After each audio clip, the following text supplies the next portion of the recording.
మాజీ ఎమ్మెల్యే జలీల్ ఖాన్ అంశం ఇప్పుడు విజయవాడలో హీట్ పెంచుతోంది. అయితే వైసీపీ ఎంపీ ఆళ్ల అయోధ్య రామరెడ్డిని కలవడంతో ఆయన పార్టీ మారడం ఖాయమైందనే వార్తలొచ్చాయి. ఈ విషయం తెలియడంతో టీడీపీ నేత కేశినేని చిన్ని రంగంలోకి దిగారు. నేరుగా జలీల్ ఖాన్ దగ్గరకు వెళ్లి మంతనాలు జరిపారు. 2 రోజుల్లో టీడీపీ అధినేత చంద్రబాబుని, పార్టీ జాతీయ ప్రధాన కార్యదర్శి నారా లోకేష్ ని జలీల్ ఖాన్ కలవనున్నారు. జలీల్ ఖాన్ విజయవాడ పశ్చిమ టికెట్ ఆశిస్తున్నారు. అయితే పార్టీ తన టికెట్ విషయంలో ఇంకా ఎటూ తేల్చడం లేదన్నారు. ఇప్పటికే చంద్రబాబు, పవన్ ను కలిసి టికెట్ అడిగానని చెప్పారు. కార్యకర్తల నుండి ఒత్తిడి రావడంతోనే అయోధ్య రామరెడ్డిని కలిశానన్నారు. వచ్చే ఎన్నికల్లో ఖచ్చితంగా పోటీ చేస్తానని, అయితే ఏ పార్టీ నుంచి అనేది త్వరలో ప్రకటిస్తా అన్నారు.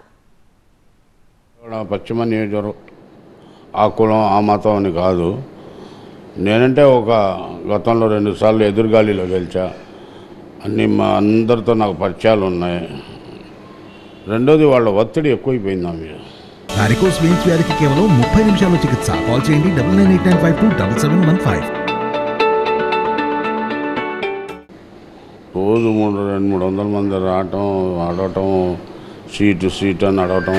మాకు కృష్ణా జిల్లాలో, ఉమ్మడి జిల్లాలో 3 లక్షల పైపెచ్చి ఓట్లు ఉన్నాయి.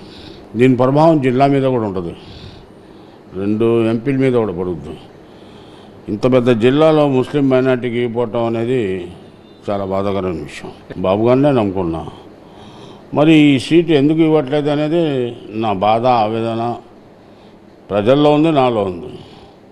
ఇది ఇవ్వాలి, తప్పనిసరిగా ఇవ్వాలి. నేను పార్టీ మీద తక్కువ ఆధారపడి ఉంటా, నా వ్యక్తిత్వం మీద ఎక్కువ ఆధారపడ్డా.